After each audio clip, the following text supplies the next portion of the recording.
হযরত পয়গম্বর মূসা আলাইহিস সালাতু ওয়াস সালামের নামটা শুনছেন? পয়গম্বর মূসার নামটা আপনারা শুনছেন কি? আল্লাহর নবী হযরত মূসা কালিমুল্লাহ,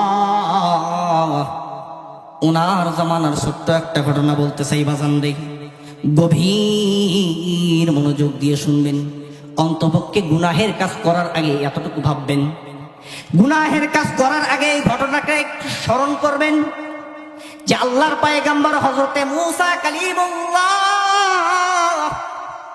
হঠাৎ করে মিশরের জমিনের মধ্যে বৃষ্টি বন্ধ হয়ে গেছে। আমাদের যখন অনেক রোদ পড়ে, যখন অনেক তাপ পড়ে, যখন খরা পড়ে যায়, আমাদের দেশের ভাষায় যখন অনেক খরা পড়ে, রোদ পড়ে, মানুষ যখন গরমের মধ্যে যখন মানুষের চামড়াগুলো পুড়ে পুড়ে যখন কালো হয়ে যায়, তখন আমরা কিন্তু বৃষ্টির জন্য কিন্তু আমরা রব্বে কারিমের কাছে নামাজ পড়ে পড়ে দোয়া করি, জানেন কিনা? তো পয়গম্বর হযরতে মূসা আলাইহিস সালাতু ওয়াস সালামের জামানায় ওই মিশরের জমিনে হঠাৎ করে বৃষ্টি বন্ধ হয়ে গেল।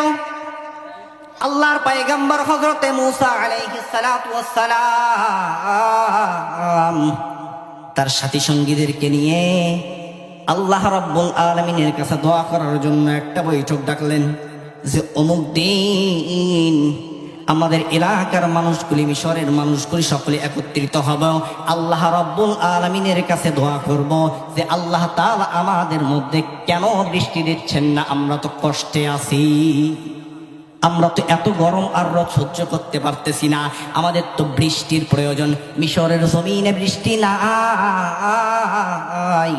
আল্লাহ রাব্বুল আলামিন মূসা পয়গম্বরকে জানায় দেয়, হে মূসা তুমি শুনে নাও, শুনে নাও, আমি রব্বে কারীম মিশরের জমিনে বৃষ্টি দেব না। এবার পয়গম্বর হযরতে মূসা আলাইহিস সালাতু ওয়াস সালাম আল্লাহ রাব্বুল আলামিনকে ডাক দিয়ে বলতেছেন, ও রব্বে কারীম আল্লাহ, হে কাবার মালিক, এই মিশরের জমিনের মধ্যে কেন বৃষ্টি দেবেন না, এই মিশরের জমিনের মধ্যে কেন বৃষ্টি দেবেন না, এইটা তো একটা কারণ থাকা দরকার। আল্লাহ রাব্বুল আলামিন মূসা পয়গম্বরকে জানায় দেয়, হে মূসা তুমি শুনে নাও, ওই তোমার মজলিসের মধ্যে, তোমার ওই বৈঠকের মধ্যে একজন জিনাকার বসে আছে। কি কার? জিনাকার বসে আছে। আল্লাহ তো যেই কথাটা বলতেছিলাম বাজান, হযরত পয়গম্বর মূসা আলাইহিস সালাতু ওয়াস সালাম রব্বে কারীমের কাছে বলতেছেন, ও রব্বে কারীম আল্লাহ, ওগো আসমানের মালিক, ওগো জমিনের মালিক, আপনি এই মিশরের জমিনের মধ্যে কেন বৃষ্টি দেবেন না? আল্লাহ রাব্বুল আলামিন বলেন, হে মূসা, মিশরের জমিনে বৃষ্টি দেব না, কারণ তোমার ওই মজলিসের মধ্যে একজন জিনাকার বসে আছে, ওই জিনাকার ওই মজলিস থেকে না ওঠা পর্যন্ত আমি রব্বে কারীম মিশরের জমিনে বৃষ্টি দেব না। এ মুসলমান ইমানদার আল্লাহর গোলাম, একটুখানি চিন্তা করিয়া দেখেন, একটুখানি অন্তরের কান দ্বারা শোনা চাই। আল্লাহ রাব্বুল আলামিন মূসা পয়গম্বরকে জানাই দিলেন, ও মূসা, মিশরের জমিনে তো বৃষ্টি হবে না, ওই জিনাকার না ওঠা পর্যন্ত মিশরের জমিনে বৃষ্টি হবে না। এইবার জিনাকারের খবর হয়ে গেছে। জিনাকার শুধু মনে মনে ভাবতেছে, আমি যদি এই মুহূর্তে এই জায়গা থেকে উঠে যাই, এলাকার লোকজন আমাকে অনেক ভালো জানে, এলাকার যেই লোকগুলো আমাকে দেখলে চেয়ার ছেড়ে দিত, তারাও তো আমার মুখে থু থু দিবে, আর তুমি না জিনাকার, তুমি না জিনাকার, তোমাকে আমরা কতই না ভালো জানতাম। এ বাজান, মানুষের লিবাস থেকে আর মানুষের চলাফেরা দেখে আপনি একজন ভালো মানুষ বাছাই করতে পারবেন না। আমি আসাদুজ্জামান, আমি কেমন আমি নিজে জানি, আমার গুনাহের কথা আমি নিজে জানি, আপনি আপনার গুনাহের কথা জানেন, আমার এলাকার চেয়ারম্যান তার নিজের গুনাহের কথা জানে, আমার ইমাম সাহেব তার নিজের গুনাহের কথা জানে, কেউ কারো গুনাহের কথা জানে না। যে যেমন সে তার নিজেকেই ভালো চেনে। মানুষ রূপী যদি আমি আজকে এই যে টুপি লাগাইছি, জুব্বা লাগাইছি, পাগড়ি লাগাইছি, আমি যে ভালো মানুষ এইটার কোনো সার্টিফিকেট হয় না, কিন্তু বাজান আমি নিজের মন থেকে আমি বলতে পারি আমি ভালো মানুষ কিনা, আপনি ভালো মানুষ কিনা, নিজে নিজেকে চিনতে পারি। তো এইবার জিনাকারের খবর হয়ে গেছে। জিনাকার এবার চিন্তিত হয়ে গেছে যে সারা জীবন তো জিনাহের কাজের মধ্যে লিপ্ত হলাম, এখন যদি এই মজলিস থেকে আমি উঠে যাই, এলাকার লোকজন আমাকে ভাববে এই জিনাকার। আর যদি না উঠে যাই, আমার কারণে পুরা মিশরের মধ্যে আল্লাহ বৃষ্টি দেবেন না, মানুষগুলি তখন কষ্টের মধ্যে থাকবে। এইবার যদি আমি এখন এই কাজ করি, কি করি?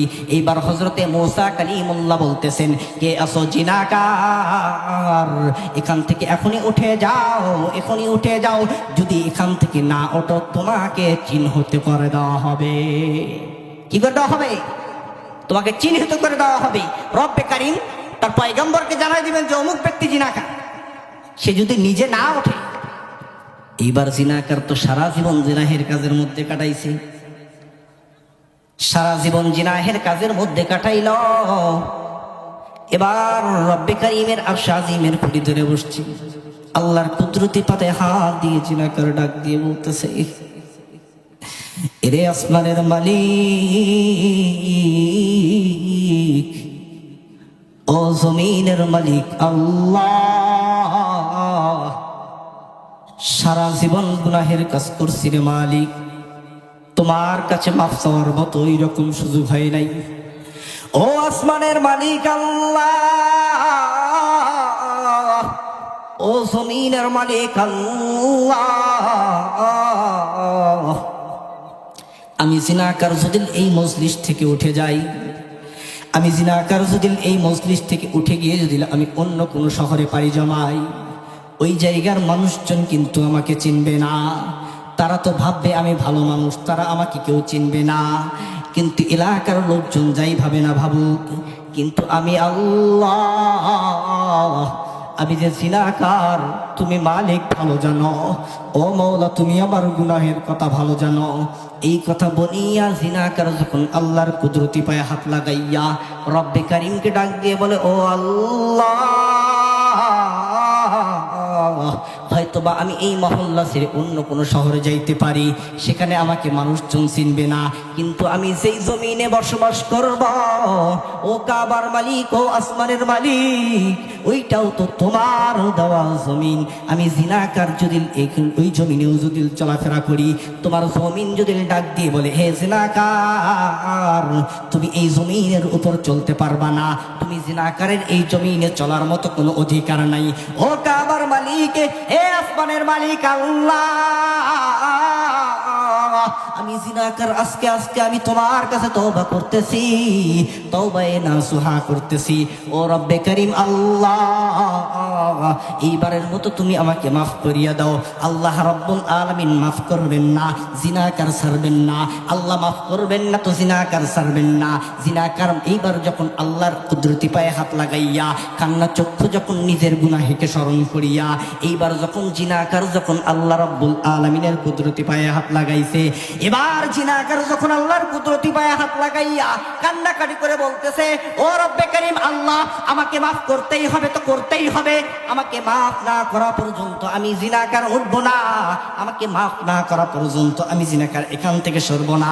আল্লাহ রব্বুল আলামিন কাদের কুদরতুদারি বরকামাল, আনতা রব্বি আনতা হাসবি জুল জালাল। সরে সরে কন্না সুবহানাল্লাহ। আল্লাহ রব্বুল আলামিন দয়াময়। এবার মিশরের জমিনের মধ্যে জুব জুব জুব জুব করে বৃষ্টি পড়তেছে,